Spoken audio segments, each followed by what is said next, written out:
Protesting is therapeutic, just as wearing the t-shirt of a loved one is therapeutic, just as building a memorial site is therapeutic. Whenever there is a loss, action tends to make people feel better.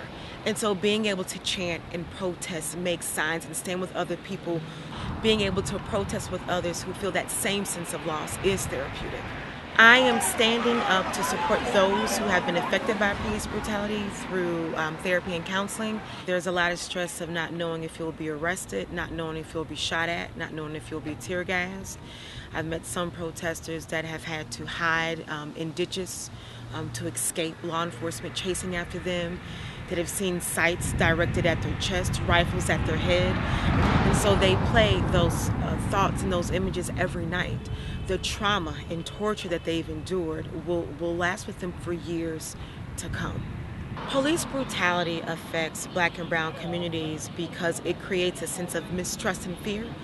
And oftentimes that's passed down to other generations. And so now you have an entire community that doesn't trust. And it's not a mistrust that's pulled out of the thin air, but it's based on actual facts.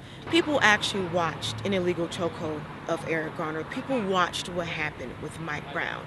These are actual events that people see, and these are images that further build that mistrust. And so when the only time you engage with law enforcement, if it's a negative one, if you're being pulled over, if you're being given a ticket, or if you're being harassed, and it's going to continue to build that mistrust. I think what causes police brutality is when there is a disconnect from those with the authority, from those that they're policing.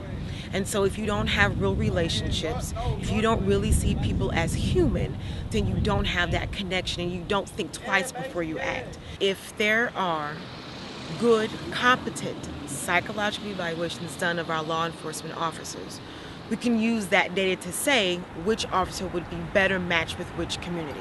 I decided to become involved the moment I heard the news story about what happened with Michael Brown. My idea of what to do became crystallized when I received a message from my pastor, Reverend Willis Johnson, asking for me and other mental health professionals to be on hand on that Sunday morning to help the needs of those from the community. And so that Sunday morning we gathered at the church, we attended the press conference, and we have been involved ever since. Hands up, don't shoot! Hands up, don't shoot! I think this moment is special because it's not about a single individual rallying a mass of people, but it's about a mass of people rallying other single individuals. And so because this movement is made up of so many different people, it has the chance of withstanding time. It is so important for more people to become involved because we have to spread awareness, and there is strength in numbers. If people do not become involved, then they run the risk of addressing this exact same issue with their children, their grandchildren, and their great-grandchildren. What I would like to see through the power of us is that the infrastructure, so aldermen, congressmen, senators, to be populated by the same people that have been protesting. I want to see changes in laws and policies that are for the benefit of all people.